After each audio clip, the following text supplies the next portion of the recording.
This is the Our Voice 360 podcast, our perspectives, our way, keeping you in the know while you're on the go.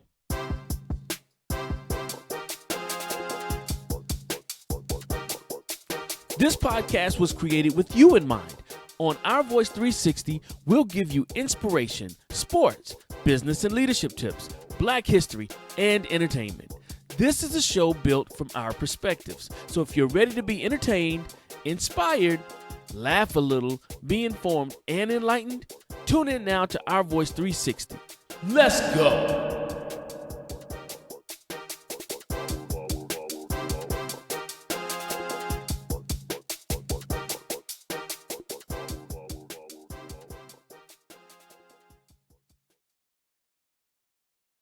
Hey everybody, and welcome back to another edition of Our Voice 360, our perspectives, our ways. I'm here, myself, Chad Bumgarner, as one host, and I have with me my man Pete Hunt, the other host. What's good, family? And with that, Pete, let's go ahead and get into it, man. We got to hit it today. I know that's right. As you know, our podcast is brought to you by Elect Graphics and Photography. Allow your visions to become reality. And CDB Consulting. Great leadership equals great results. How are you leading?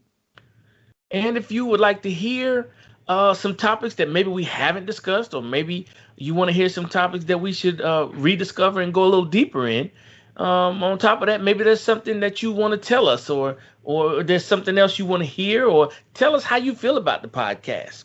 All of that and more, please email us at ourvoice360@gmail.com. That's ourvoice360@gmail.com.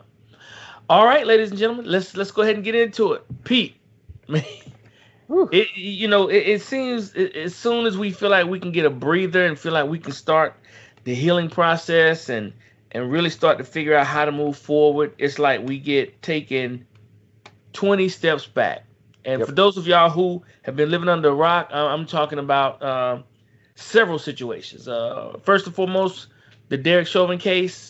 I know they're wrapping up. They'll be giving their closing remarks on Monday. The defense and the prosecution have rested, and it's going to be interesting to see how this plays out. We're also going to talk about the Daunte Wright situation where the cop mistakenly, allegedly, shot Daunte. She thought she had a taser when in essence she had her gun. Don't really see how that got switched around, seeing as though she's a 26-year veteran and a training officer, but I digress. And then finally, we'll move into the correct me if I'm wrong, Pete. I want to get his official title. Was that a lieutenant in Virginia? Yeah, second Lieutenant Nazario. Yes, we're going to talk about Second Lieutenant Nazario and him being maced in his face while he was in his car or truck, all because of I guess they couldn't see his license plates, which was clearly visible. If the news channel could see it and circle it and show you where it was, I'm really not sure why the officer couldn't see it. But we're going to talk about that and the officer being fired, and also brought up on some civil suits, if I'm not mistaken. So a lot to talk about. We're not going to waste any more time. Pete, let's jump into it. We're going to start out with the Derek Chauvin case. It's been going on for about a month now, right? Yeah, somewhere in there. Yeah, a few weeks. Yeah. Yeah. Mm-hmm. And they've had like 30-something witnesses throughout this time frame. And actually, the prosecution had 40. They had 40 witnesses. 40, okay. Stand correct. Okay. Mm-hmm. But I really and I've been following this trial on the news, and to me the evidence is overwhelming. Sure. Yeah. Honestly, to me, you need nothing more than to watch the video. Just watch the video. I mean, the video is enough itself, and I'm surprised that that they're actually using that, because I know in many cases beforehand, they're quick to say they, as in the police officers or the people representing the cops, are quick to say, well, we don't know what happened before the video started, or the video only shows a small portion. Right. And then a lot of times it's really not used as evidence. So I'm really surprised that it was even used as evidence this go around. But it's a lot to unpack there.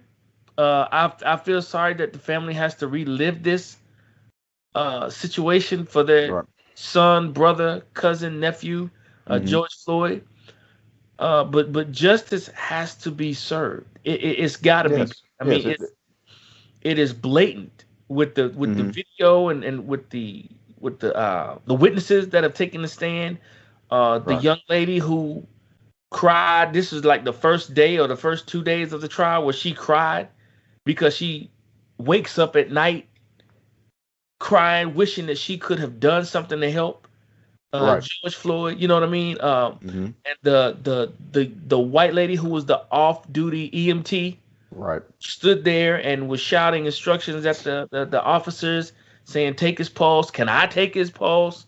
Right. Somebody needs to take his pulse." And her being rattled on the stand, and her coming out and saying, "Well, yeah, you'd be shaken up too if you witnessed the murder firsthand." Mm-hmm. You know, Mm-hmm.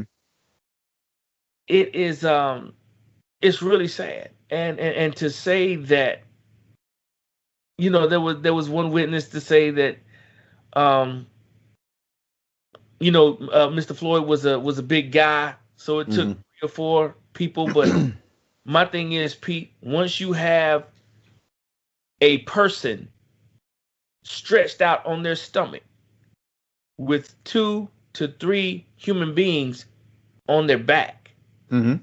I think it's safe to say the threat is eliminated. Yeah, Chad, it's sad that as black, especially black men, the color of our skin is a threat. So we can never take the quote unquote threat off of us.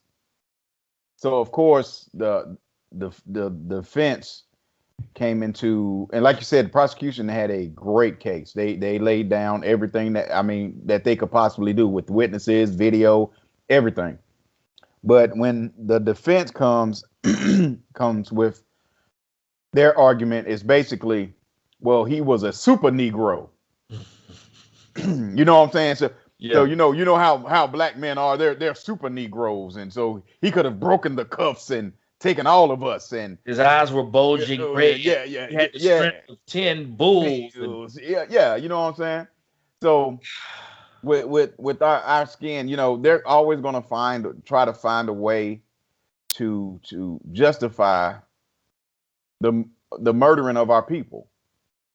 First of all, it's always, we're gonna dig back in their background and see if they've been to prison or if they've been to jail or if they have any kind of warrants or they've done something wrong in their lives or whatever. See, that's the first thing they go to is the victim's character, Mhm. not the officer's character. They immediately go to the because they have to tear the victim down to get sympathy for the officer. But I don't understand, never have, how doing that ties into the results of that person being dead. You understand what I'm saying? It, I still don't know why they do that to this day, and they've done it several times to several unarmed black men who have been killed by the hands of police officers. Like you said, it's like a playbook. The first thing yeah, that news outlets do is yeah. dig up the victim's past and say, Mhm. well, he was a drug addict, or he got arrested for weapons charges 3 years ago.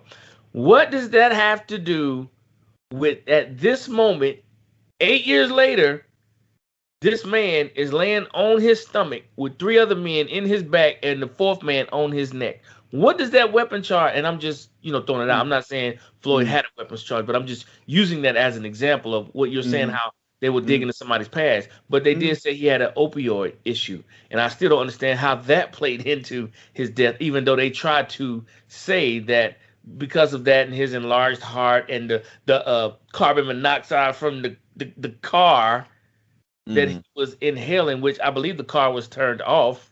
So that negates that. Plus, they never did blood tests for carbon monoxide. Mhm.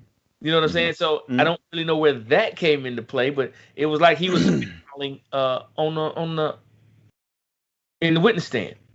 I'm glad that you brought up opioids, Chad, because it's real funny to me when the crack epidemic was going on in the Ooh, 80s preach, and preach, 90s. preach. They could care less about black folk and crack being in the black neighborhoods. because they created the 3-strike rule. They created the you get more time for crack than a kilo of powder. You get more time for 3 rocks than you get for a kilo of powdered cocaine. So they didn't give a damn about black folk being in jail or black folks. That's when Nancy Reagan came out with "Just Say No." Yeah, like Dave Chappelle, yeah. Just say no. How about that? Yeah, exactly. And then all of a sudden, opioids come about, and that's in the white community. And all of a sudden, everybody needs rehab. Now it's a mental health. It's a mental health issue. It's a sickness, and we need to give these people proper care. And then on top of that, let's go back to what you said about George Floyd. They brought up that said that he had an opioid issue. Okay, now since he's black with an opioid issue, it's a negative. You know what I'm saying? Now he's some type of threat. But if somebody white has an opioid issue, we really need to get them into rehab, and they're struggling with their lives, and man, stop. Again, it's anytime it's dealing with a black unarmed person, whether it be male, female, or a child, they are going to try their best to destroy that person's character. Just like go ahead, Jack. It doesn't even have to be in a death. And I'm not trying to transfer into something completely different, but I'm just saying it's just black people in general. For some reason, when we're in a negative light, the narrative is so descriptive as far as physical presence. You know what I mean? Like what you were saying, like what we were saying earlier, like he was so strong, he had the strength of 10 bulls, and he had his eyes were bulging out of his head. These descriptions, and because he had this because the opioid addiction, or the opioids that he allegedly took or whatever. But like you said, when a white person takes the opioids, then it's a mental health issue. There's no, oh, well, she was tweaking out and she slapped 50 people and she was just insane. It was, no, we need to get her help. She's very fragile right now, or his mental state is very weak. And you always have to whisper. You have to but and just like the brother that was what his name by Team John in Dallas, when the white female officer came in and in his house, in his apartment, and shot him dead in his own apartment. The first thing they said is, well, he had marijuana, he was smoking a blunt, so he's in his apartment, minding his own business. So him smoking a blunt has to do with what? But they have to have some type of a way to make the black man, woman, and child look bad, right? Because in these type of cases, I'm not gonna say all, but a lot of white folks, oh well, he deserved it then. Oh well, that's right. You got to have a reason to pass it off for killing, and they're doing it so much that they're trying to normalize the killing of black people, to whereas, oh well, there's another one. You know what I'm saying? Instead of saying that's somebody's dad, that's somebody's son, that's somebody's niece, that's somebody's daughter. Yeah, they're just like, oh well, it's another one. They're trying to normalize it, and we cannot allow that. What did they do? That's the first thing they say. Right. Yeah. What did they do to deserve it? Yeah, exactly. So I mean, it's going to be, if I'm the prosecution in my closing arguments, I'm going straight Matthew McConaughey. No, yeah. Close your eyes. Now, what if he was white? You know what I'm saying? So, I mean, I would have that. I would show that video again. Or just make it personal. Be like, now, what if that was your dad? Yeah. That was your son. That's it. Laying out on that concrete, calling for you, dad, mom, calling out for you. Because he knew he was taking his last breath as that police officer grinded his knee into that man's neck. Imagine your son with tears in his eyes, barely breathing, calling for your name. Yeah. Would you want the jury to say, there's reasonable doubt in that? Yeah. But we shall see with what will happen next week, and the following weeks what happens, because again, as we're recording this, they ended their cases, both the prosecution and the defense. And so this coming Monday, as we're recording this, they will start, they will have their final, thoughts or whatever about the case, the lawyers, both sides, and then the jury will go into deliberation. And then, so we shall see. I mean, I have my own thoughts, and I'm gonna keep those thoughts to myself right now. What? But yeah, I'm keeping it. Yeah, because we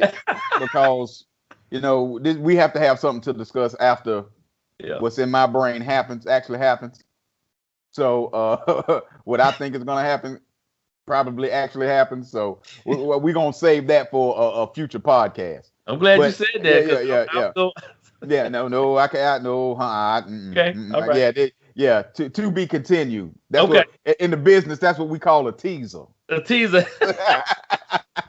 Well, I tell you what, I will be so bold as to say on behalf of the team of Our Voice 360, our condolences go out to the George Floyd family. Mm-hmm. We wish them much healing and blessings and strength to get through this and to continue to move on and carry on with life. Exactly. So, but changing gears, man, not too far down the road, we had another situation pop off with Mr. Daunte Wright. He got pulled over allegedly for some, what was it, air freshener or something? Yeah, some air fresheners hanging from his rearview mirror. Right. Yeah. So they got into a little confrontation and they ran his place, the lights or whatever, came back, found out he had a warrant for his arrest. Okay, let's stop. Let's pause right there. Let's break that down. Okay, so that they find out he has a warrant for his arrest. Mm-hmm. Which let's talk about what the warrants were for. A simple weed charge was one, and I think the other one was not appearing to court or something to that effect. Mm-hmm. Well, anyway, they sent the notification for him to be in the court. They sent it to the wrong address. So a clerical you can't appear or do something if you don't know nothing about it. So a clerical error got this man killed. Well, no, a clerical error, we're going to say, was the reason this man would. Yeah. So I just wanted to break down, what the warrants really were and, and why. But go ahead, continue, Chad. Oh, no. Okay. And I appreciate that because that's very important. So then they proceed to, try to detain him. Mm-hmm. Right? Mm-hmm. Got him out of the car and everything. Or he was already out. And then when they found out about the warrants, I guess they, made it known to him. And he tried to slide back into the car. And so they started tussling with the young man. Mm-hmm. And it appears that one or two of the cops had the young man, at least had hands on him. Yeah. And then the lady cop was like, taser, like letting her buddies know, I'm about to tase this brother. Mm-hmm. As she was holding the gun, she was screaming, taser. Mm-hmm. They've made the taser and the gun very different on purpose. Mm-hmm. Yeah. The taser has a big yellow grip. The whole taser in Minnesota, their taser is all yellow. The only thing that's not yellow is the trigger. Right. The rest of the taser, it's very little black on it. So they want you to be, extremely sure as an officer that you're shooting. The difference between shooting your taser and shooting your gun. Okay, continue, Chad. And real quick, I can't remember the lawyer that was on one of the news segments, but I agree with him that she had ample time to realize what she had in her hand. Mm-hmm. Now, I had an argument with someone. Well, I don't know if it was an argument, maybe a heated discussion. Because for a long time, I really thought it was accidental. I'm like, okay, this looks accidental. Doesn't change the fact that a life was taken and that she should account for it. but it did seem like it was accidental. But when I listened to that lawyer make that distinction, I said, you know what? He's got a point. Not to mention, what really made me change my mind was the fact that this officer had been on the force for 26 years and was a trainer. Mm-hmm. She was actually training at that time. Exactly. So with those two combined, I'm like, okay, there's no way in the world she thought she had what she had in her hand. There's no way. So they're scuffling with the young man. She hollers, taser, taser, taser. It appears that the two police officers kind of back up. She's already pointed at him. And so she pops him. She fires the gun at the young man. And then I believe after that, he took off. And she was like, oh, blank. I shot him. And then that's where they always seem to cut the video. Mm-hmm. Mm-hmm. So like I told you at first, initially when I saw the first couple times, I'm like, yeah, that's an accident. She's going to have to pay for that, but that's an accident. But no, when you are a trainer and you've been on the force for so many years, you've been putting on that duty belt every day of your life for 26 years. I'm pretty sure this ain't your first rodeo with a run-in with a civilian due to traffic infractions, court infractions, whatever. This is not your first encounter. You understand what I'm saying? So the evidence against her, to me, continues to mount. Right. Like, okay, this was not an accident. This was no accident. You wanted to teach somebody a lesson because they didn't comply. That's what I saw. You wanted to teach somebody a lesson because they did not comply to what you were saying. That's what it looks like. And now, you didn't realize it was going to be such a big stink about it. Now you're scared to death. First of all, I'm kind of upset that she was allowed to resign. Because in doing so, that allows her to keep her pension, if I'm not mistaken. Yes, sir. It sure does. But now the mayor came out in a press conference the other day saying that he did not accept her resignation. But I don't even know if it's up to him to accept it. I think the chief has to accept it. And the chief has resigned. There's a new acting city manager. There's a new acting chief. And I want to say there's one other position. So a lot of stuff has happened within the first week of this boy dying with this police department. And the mayor is catching it. And he's going to have some broad shoulders. He's going to have some broad shoulders. Go ahead, man, because I know you're ready to get into it. So let's go back to the scene of the crime. Well, I'm sitting here chomping at the bit. I'm like, ooh, Chad, you need to go ahead and wrap this up, B. Wrap it up, B. No, just play it. Hey, next time, just do this to me. I'm like, okay. No, just play. Okay, let's really break this down to its common denominator. Let's break it down. Okay. We're at the. I'm going to start at the tussling point. Okay. First of all, as an officer, why would you handcuff a suspect beside the car? Where he has access to the door. Think in your mind for the people watching. Anytime we see anything is from footage of officers arresting people, where are they arrested? Where are they handcuffed? Either in the back of the car by the trunk or the front by the hood. Why? Well, like I was saying earlier, so they don't have access to get to the door, to the car. Okay, that's their first mistake. Second mistake, you allowed him. Okay. But she's a trainer, right? But she wasn't there. She wasn't the one arresting. Okay. She came up on the situation. Gotcha. Okay. By the body cam footage, she came up on the situation. A male officer already had him out of the car and getting him cuffed. Second, do you not know how to apply handcuffs as an officer? How do you not know how to apply handcuffs? You've been trained to do this, right? The whole 6 months. that you're allowed, that you train as a police officer, those long 6 months where, it takes 2 years to become a barber, but it takes 6 months to become an officer. And those 6 months, you didn't learn how to apply handcuffs. Okay, so you didn't put him in the right position to be arrested. You couldn't apply handcuffs properly to arrest this gentleman.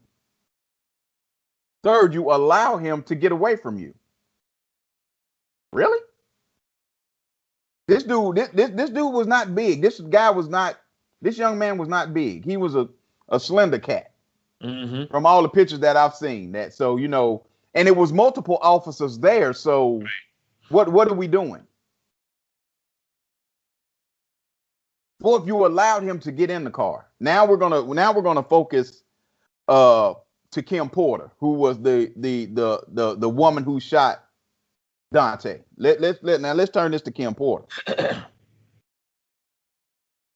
You did that on purpose. You knew what you were doing. Let's cut all the BS. You gonna call out, huh? Let's cut all the BS.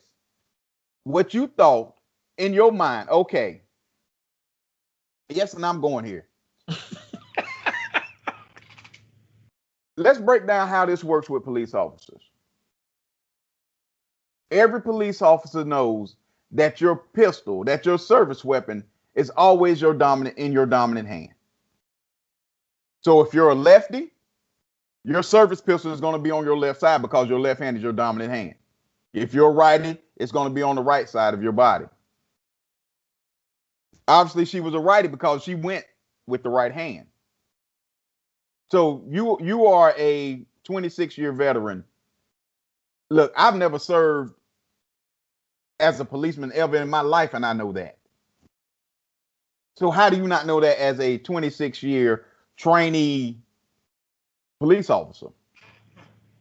Second, as you said, Chad, taser is yellow. Mm-hmm. If we look at the video, we look at the body cam footage,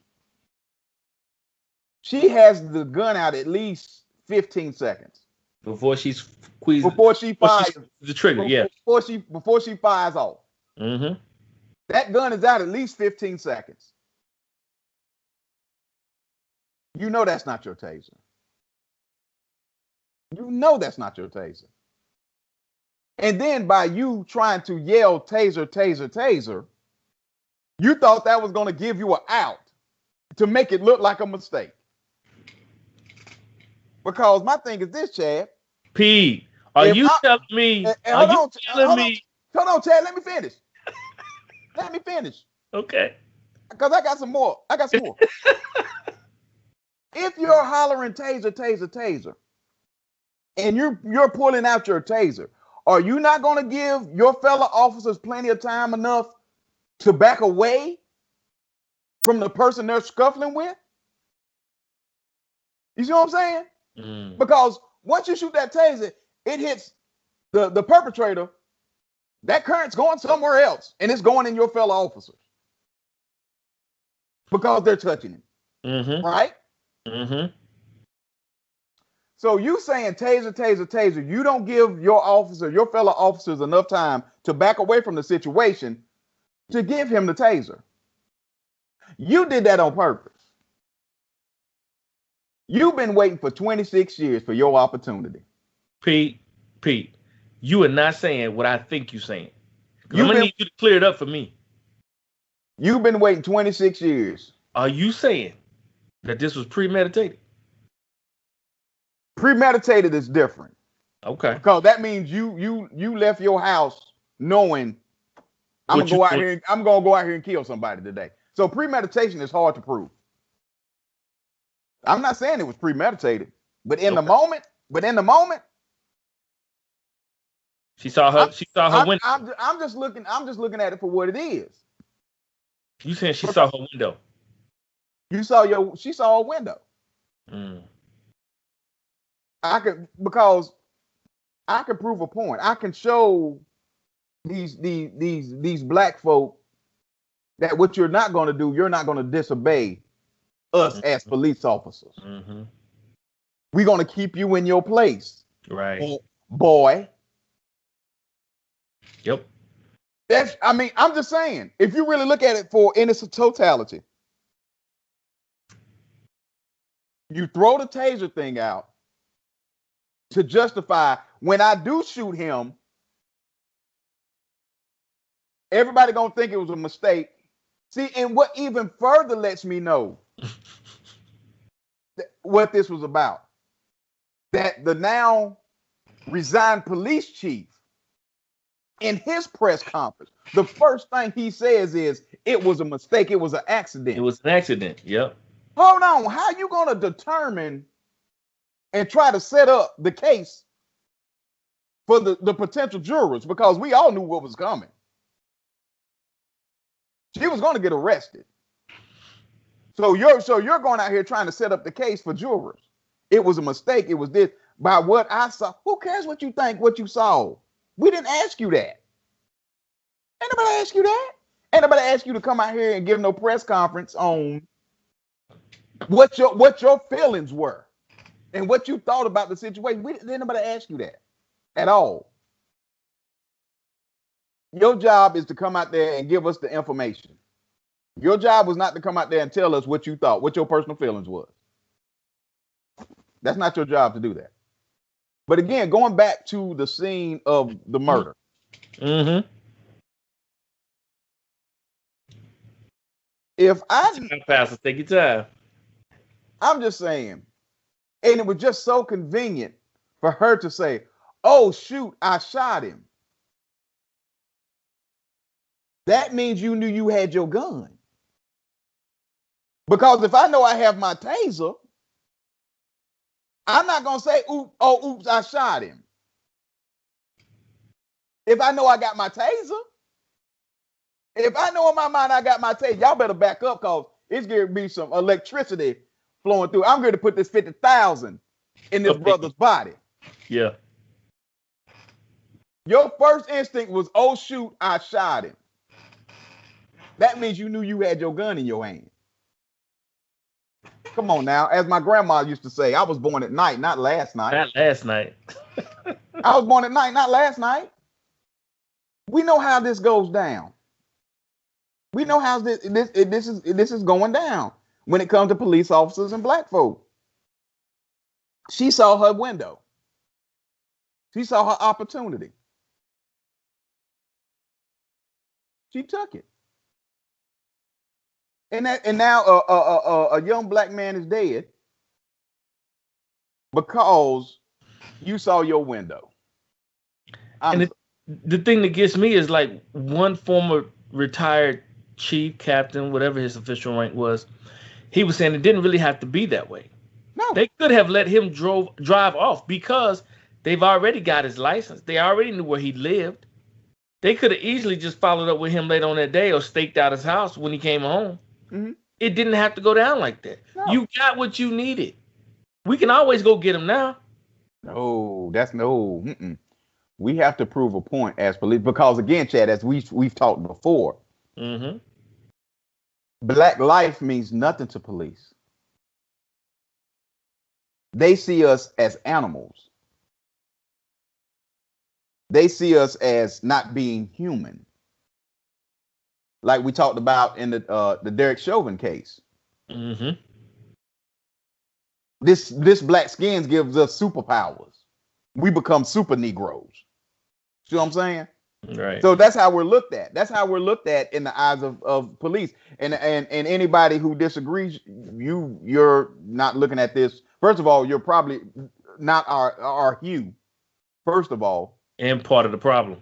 And I mean, and if you don't see it, you're part of the problem. Real talk. No, this was a blatant act, just as egregious as Derek Chauvin. It was just as egregious. You had your opportunity, just like Derek Chauvin. Derek Chauvin had his opportunity to show all those black folk that were standing in that live in that neighborhood. This is what this is. You stay in your place, because because let's really break it down even further, because it's like this with the police, going back to slave patrols, which is the origin of, thank you, sir. The origin of policing is slave patrols. You go out there and round up them slaves by any means necessary. That's what modern day policing is as well. Because somebody said, I can't remember who said it. I can't remember who said it, but police are here to protect and serve white people. And property. They are here to keep poor black people in their place. That's what they're here for. Because they don't police the affluent side of town, or the side of town that looks like them. Mm-hmm. You can hardly ever find a police over there. But on our parts of town, they're all over the place. And what's even better, Chad, there a video dropped late yesterday in Minnesota. 61-year-old white man, big old white pickup truck. I don't know what they stopped, pulled him over for, whatever. Has an officer, now it's officers everywhere that's trying to corral this white gentleman in this white truck. Officer jumps on the truck. This guy backs into two patrol cars. They try to wedge him in, backs into two patrol cars and pulls off. Hits the officer that's hanging on the truck in the head with a hammer. Dang. Not one taser pulled, not one shot fired. They took him to jail and charged him only with first-degree assault. That was yesterday.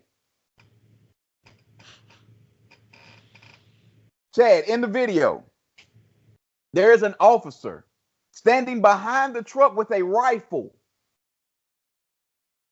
When the guy backs up with the truck to get out of the situation, he takes off running when he backs up.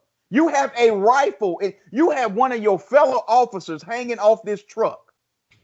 So you're not even man enough to protect one of your fellow officers because this man is white. That's how scared you are to police white folk. I mean, Chad, they could have shot out the tires. You're sitting there with a rifle. If you don't want to shoot him, shoot the tires of the truck. Right. So he don't pull off and drag one of your fellow officers 2 miles down the road. Mm-hmm. That's what it is. Young black man in Minnesota gets pulled over by the cops. He dies. George Floyd supposedly had a fake $20 bill. He died. That wasn't true. He dies. Mm-hmm. White man drags officer and hits him in the head with a hammer. Gets arrested and charged. See the difference? Like day and night. Because again, as black people, we are not valued as humans when it comes to the police. Mm-hmm. We are not humans, we're animals. We're to be captured by any means necessary. And if you have to kill a few in the means of capturing them, oh well, so be it. Because guess what? We're not going to be held accountable for it anyway. Right. So I mean, it's really sad. And as a black person, I'm tired. I mean, I'm just tired, man. It's just, it's funny, and people that's not black will never understand what we go through. It's a party when I get home at night from work. Mm-hmm. Because guess what? I made it home. I don't know if I'm gonna make it home every night. Right. And that's a sad place to be as a black man. It is. Or a black woman. That's a sad place to be, not to know I may not make it home. Over some stupid stuff. Over something stupid. over something stupid. I've never been to jail. I don't have a criminal record. I've never drank. I've never smoked. I've never all of that. But guess what? If I run into the right cop, I could die. Mm-hmm. I could die in that encounter. No matter what, I can do everything correctly. I can comply with the officer. I can do everything right. And guess what? I still may not make it home. That's true. Saw a video chat, and I'm gonna leave it on this, and I think we got one more story. I'm gonna leave it on this. Saw a video the other day. I don't know what city it was in. Officer pulls over this black big body SUV. Drives in behind the guy. The driver pulls over, and immediately jumps out of the car. White man, old white gentleman. Before the police officer can get out the car, he's jumped out of his SUV. Officer jumps out of the car. Sir, you need to get back in your car. Gentleman said, no, you need to do your job. Why you pull me over? Mm. Now this is what he told the officer. What you better do is run my tag and run my license and run my registration. That's what you better do. And you need to do it quickly. He said, sir, please get back in your vehicle. He said, do what I told you to do. That's what he said back to the police officer. He gets in his car. Police officer runs his tag, probably about 20, 30 seconds. Jumps out of his car with his head down, walking up to the vehicle. He said, Judge, you have a good day.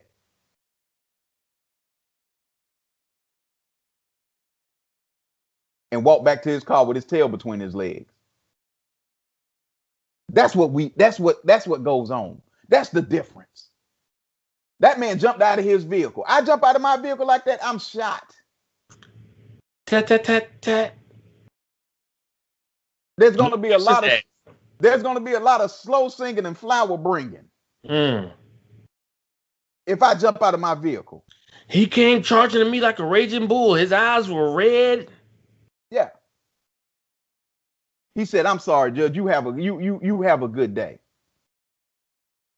And on top of that, after he told him that, he punched it and as the country folks say, squalled his tires.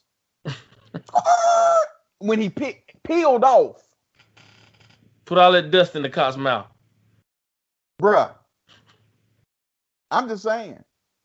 That's how it goes. Dylan Roof killed 9 black church people. Taking the Burger King. I mean, Tamir Rice has a toy gun. They shoot him in seconds. On sight. Ain't got a sight. Talk him down or nothing. 12-year-old on sight kills him. I mean, how many school shootings have we had where they have arrested the white assailant? Every time. Every single time. If he don't kill himself, he gets to go. He gets to walk away. Black gentleman in Ohio is dealing with one of his autistic patients. Lays on the ground on his back with his hands up. With the autistic child sitting there with the autistic child explaining to the police officer what's going on. I'm going to lay down here on my back with my hands up to let you know I'm not a threat. Still got shot. And he still got shot. And they asked that officer who shot him, why did you shoot him? His answer was, I don't know. I just shot him. So, for all of y'all listening and viewing, it's different for us. Sure enough. It's different for us. So, I mean, it's sad. And it's just really sad.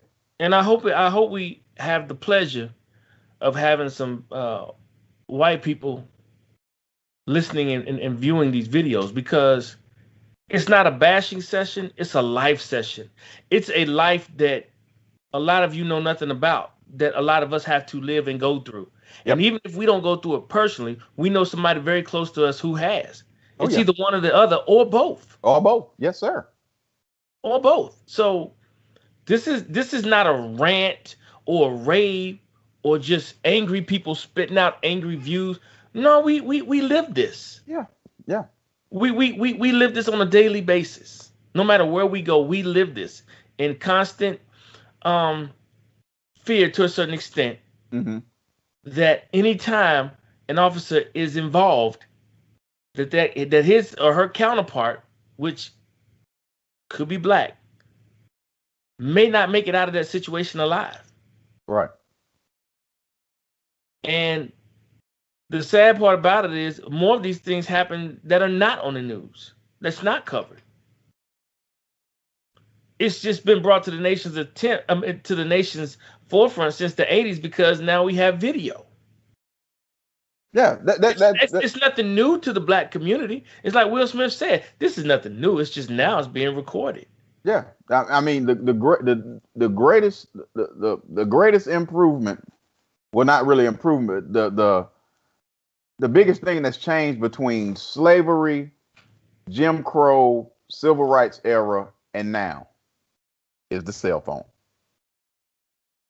That's it. It's the cell phone. Yeah. That's it. Because the same thing that they were fighting for in the 60s and 70s is the same thing we're fighting for right now. Yeah.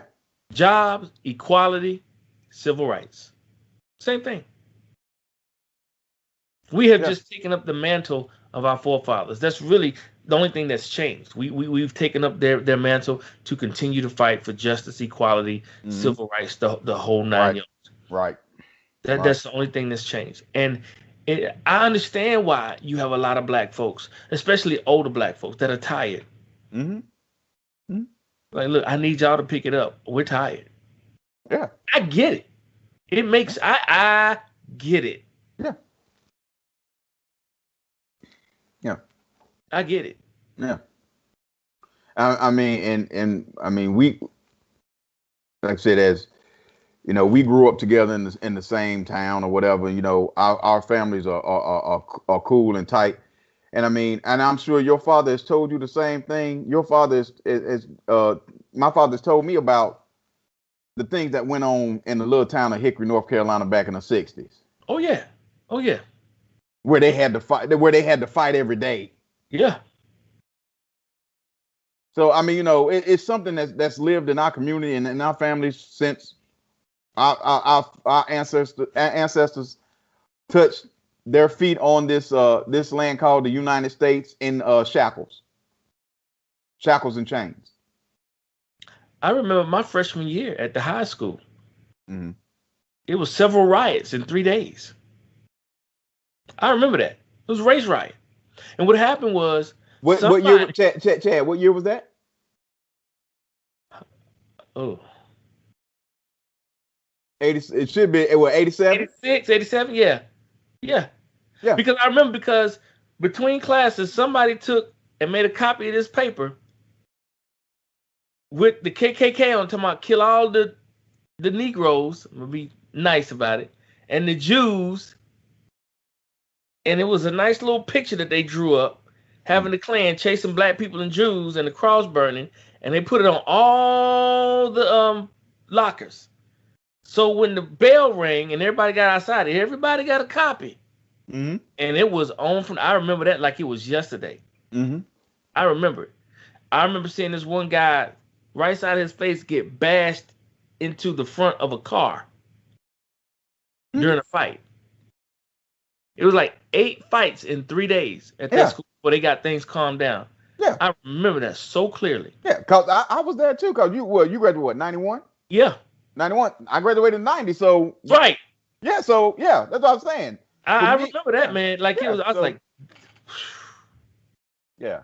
So, yeah, it's just people have to realize and just, you know, listen to what we tell you. Don't inform your opinion. Look, because we live through it. You don't live through it. You don't live through it the way we live through it. And that's the frustrating part, Pete, because I have a lot of white counterparts. Oh, Chad, I'm pretty sure you haven't dealt with that. You know, you're a nice guy. You know, you're nice to everybody. You work hard. bro. That has nothing to do with the color of my My skin. skin. I can't take that off. I can't take my I skin can't remove off this. at all. I wish you could walk in my shoes so you could see what I see and deal with what I deal with. I remember Pete 5 years ago. I was picking my oldest up from school, way out in the boondocks. You know what the boondocks is. Mm-hmm. So we leaving there because the school was way out there. We headed back home.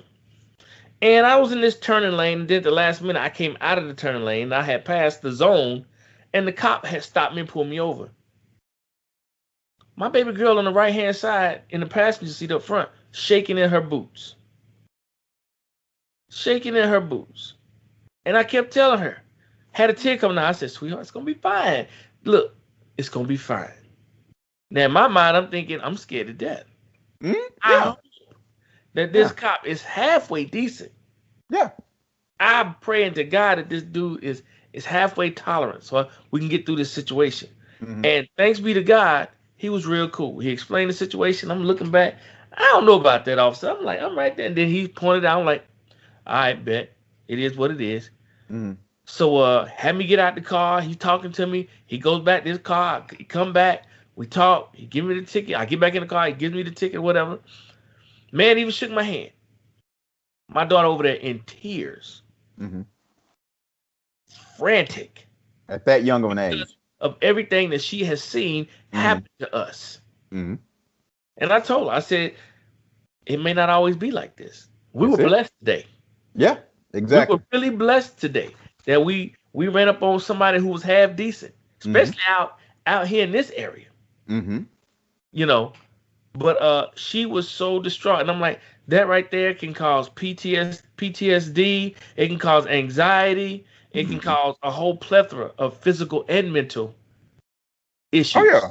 Oh yeah. We suffer as Black folk. We suffer from PTSD every day. I agree. Yeah, every day. We suffer from PTSD every day. Yeah. And I mean, it's become part of our fiber as Black folk.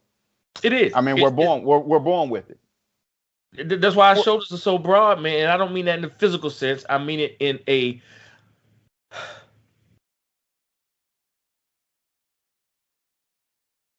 complimentary sense. Mm-hmm. In other words, what I'm saying is, over the years, we have been built to handle this situation or these situations better than most because we've had no choice. Mm-hmm. And I would add something to that, but we'd be here another hour. But okay, I digress. I'm not gonna hold us any longer than what we need to be held, because I could really tell you why our shoulders are so broad and we can handle so much. But but I should have said that sooner so you could dive right. I know, right? All right, we got one more story, right, Chad? Real quick, because we gotta get into the book of the week. But yeah, the lieutenant in Virginia who was pepper sprayed in the face. Yeah. While he was sitting in his SUV, I think he was pulled over because the cops said he didn't have tags or they couldn't see the tags. Yeah. Second Lieutenant Karan Nazario. Yes, sir. Yes, sir. I like the way, if you go watch the video, I personally like the way that the second lieutenant handled the situation. The officer that was doing the spraying of the mace in his face has been promptly fired. Yeah. Which but we have to really, tell the real story, because that happened in December. Yes, sir. That traffic stop happened in December. So that officer that did all that foolishness in that video was still on the force. Yeah. So that video is from December. Yeah. Yeah. Yeah. So he wasn't reprimanded at all. Only when it became viral. Yeah. Yeah. The other day. Oh, okay. Yeah. He was fired the other day. Yeah. But yeah, that video happened in December.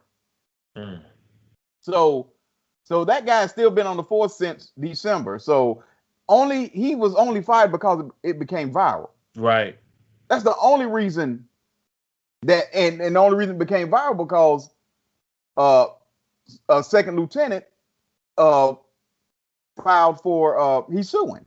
Yeah, he's suing the guys. Yeah. He's suing. So that had to become available. So that's the only reason he was fired. But you know what? When you watch the video, it just takes you back to what you were saying, how black lives just simply do not matter to officers because, again, the officers still have the mindset, to me, of the overseer. Yeah. You For remember when sure. when our brothers came back from World War I and II, Mm-hmm. and how in the Deep South you would see them lynched in their uniform? Oh, yeah.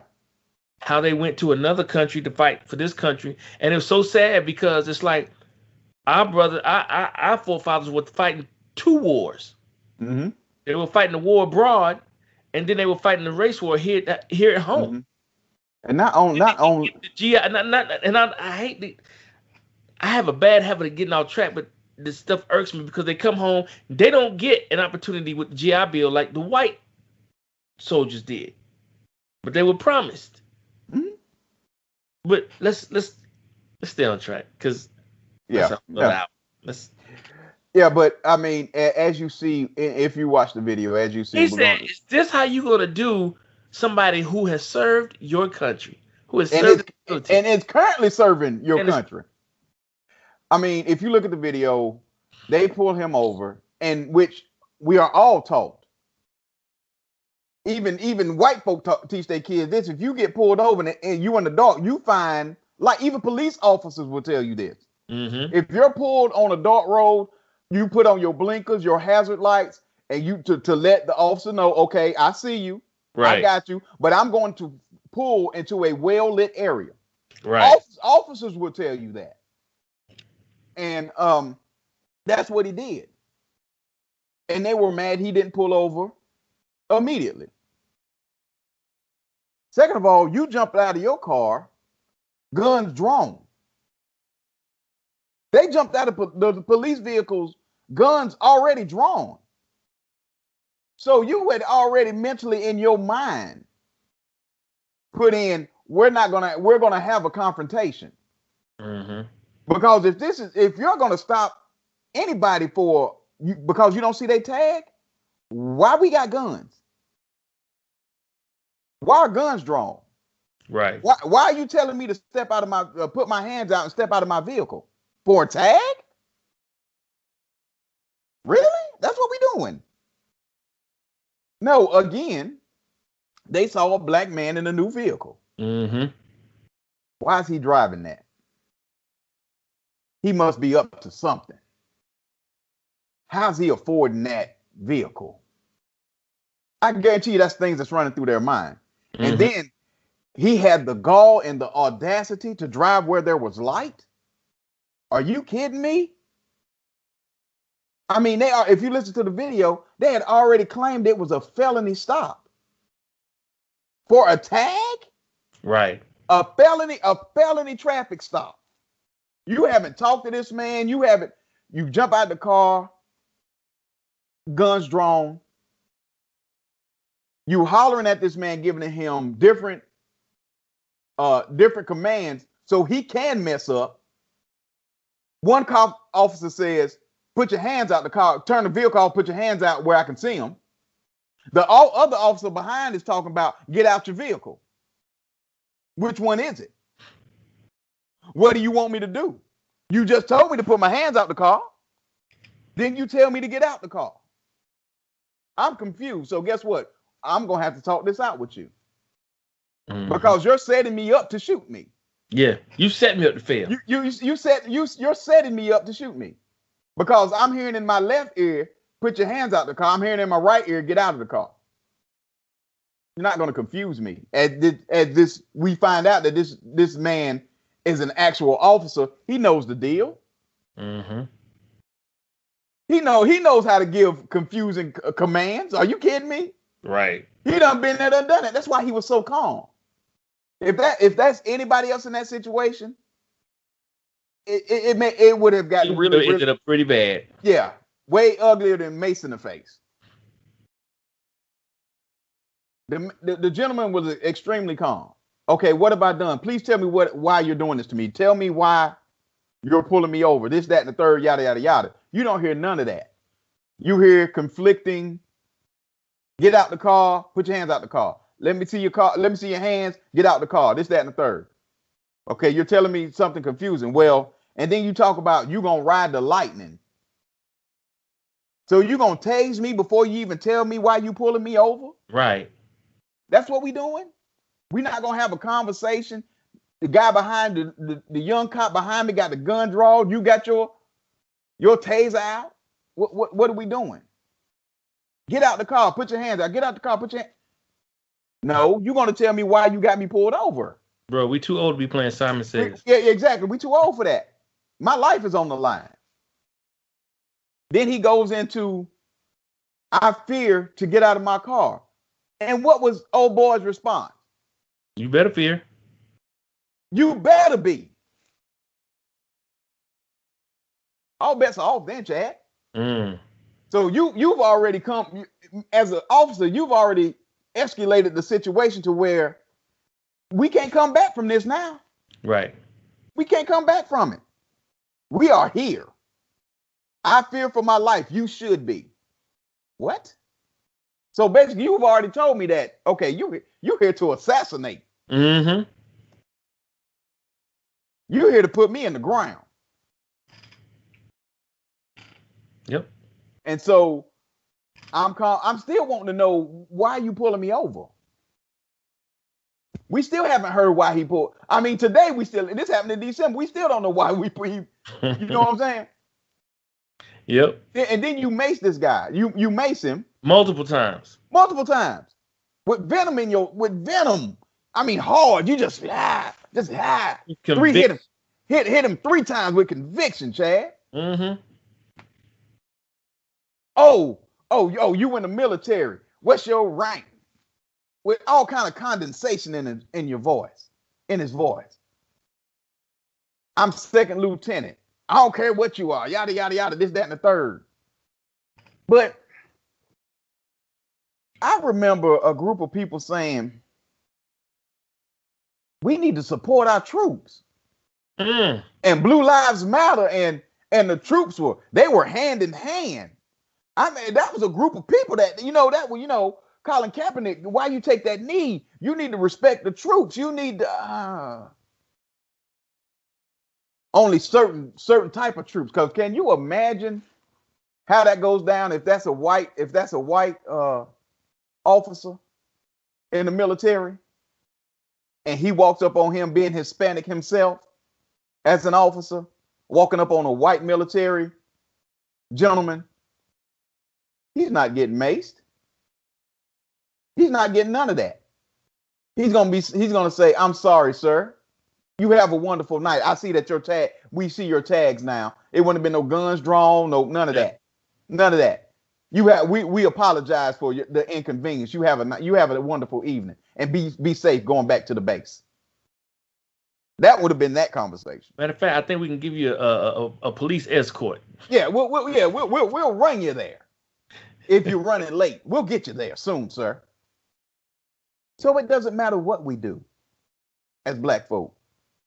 Comply, being military uniform, heck, being police uniform. We've seen videos of black police officers get pulled over by the police and get treated like in uniform and not in uniform. And I ain't gonna say. I was about to say something. I ain't gonna say it. Don't say it. Be treated like a black person. There you go. After you tell them that you are part of their fraternity. Fraternal order. Yeah, their fraternity. It's a video out there on YouTube. Look it up. Black man was scared to death. Black officer scared to death after he got pulled over by white cops. After he told them that didn't matter, that he was the police. It didn't matter. You a black man above all else. And you're a threat. You're a threat. It is what it is. But I hope Karan gets every dollar that he's suing for. I agree. I hope they name the town, the little town, after him. I want him to get the cops' pension. Phew. That's another story for another day, because that qualified immunity and all that stuff has to go. But we can have a whole podcast on that too. So I mean, but it's not going to change anything. These officers and the way they think until, like you just said, Chad, until their pensions are affected. Yeah. Or they go to jail like the black cop did in Minnesota when he shot that white woman. He went to jail Where's Blue Lives Matter? Yeah, he in jail for 12 years because he feared for his life. It didn't matter. You shot a white woman. No, buddy, you got to go. But it is what it is. Around here. Ain't nobody put cinder blocks around his yard. Nope. Oh yeah, and I meant to mention that going back to the Kim Porter Daunte Wright situation where she kills him, she murders him. They have put cement blocks and fencing and 24-hour surveillance around her home. Why? She killed somebody. Why are we protecting her? But that's par for the course. It is, my brother. You're not gonna protect me, but you'll protect a fellow officer who murdered a young black man. But I digress. It is what it is, man. I tell you, it's just, and like you said, Chad, we're not on our soapbox. We're not wanting sympathy or anything like that. Just treat us right. Treat us the same. That's all we ask. We just ask for a level playing field. Level playing field. That's all we ask. And the same respect that you give each other. That's it. That's all. Then I wouldn't have to fear driving home at night, or heck, driving in the daytime. Driving. It don't matter. Or walking, or walking in my neighborhood. Or jogging, yeah. Or jogging, or eating ice cream in my apartment, or being asleep in my apartment, or taking a nap at the college library or the college vestibule, just laying down because I'm tired of I'm sleeping, I'm tired, and it's finals, and I'm just gonna take a little cat nap. I can't even do that being black. Can't even do that. So, I mean, that's what we deal with. That's the PTSD that we deal with as black folk. All we ask you to do is listen and understand. Listen and understand. You see it in front of your face. You see it. But if you choose not to listen, if you choose not to understand, or you choose not to look at it as with an open mind, you're part of the problem. And I think a lot of them don't recognize it because they've grown up seeing that. So when you grow up in that, and that's all you see, that's your normal. Yeah. Until somebody can bust that bubble and show you, how do you really think it's normal by treating somebody that don't look like you less than you? How is that normal? Why would that be normal? Just because they have a different color skin, treating them less, why is that normal? You got to make them think, because a lot of them grew up like that. Right. So you got to find ways to make them think. But Pete, what you got for the book of the week, man? We about to go into a whole nother hour. I know, right? Moving on to the book of the week. The book of the week is The Color of Law, a forgotten history of. I'm reading that right now. I'm just about finished. That is. Boy, I'm trying to tell you. The Color of Law, a forgotten history of how our government segregated America. It sure did. Yeah. Written by Richard Rothstein. Again, that's The Color of Law, a forgotten history of how our government segregated America. As you saw the look on Chad's face, this book right here is no joke. It's gonna open your eyes. I'm trying to tell you.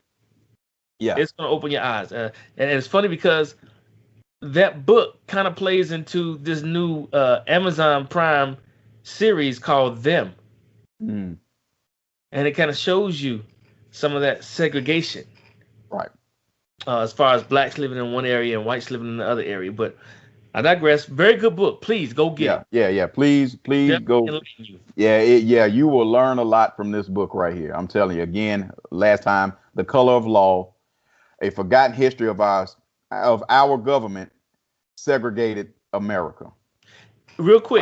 By Richard Rothstein. When you read this, it will make more sense to you. It will make more sense to you when you go to any major city. And or any city, period, especially like small cities. And when you cross the tracks, how one side looks a certain way and another side looks another way, read this book. It'll all make sense to you. No matter what city you go in, Yeah. you're going to see that division. And in this book, this is why. Yeah. This is why. Exactly right, sir. So that is the Our Voice 360 book of the week. Any last thoughts, views, opinions, Pete, before I close with the Bible verse or scripture? For people who are listening and tuning in who don't look like us or are not of our hue, all I ask you to do is listen and understand. And to my brothers and sisters out here that are listening and viewing us today, be safe out there. Love on one another. Tell your people that you love them. Because as we are seeing and as we've seen over generations, we may not make it home. So love your people. Be safe at all times. Know your surroundings and what you're dealing with. Ooh, say that one time. Know what? Know your surroundings and who you're dealing with at all times. Please, folks, be aware of your surroundings. Be aware and be conscious and just live every day to the utmost. That's it. Heard that.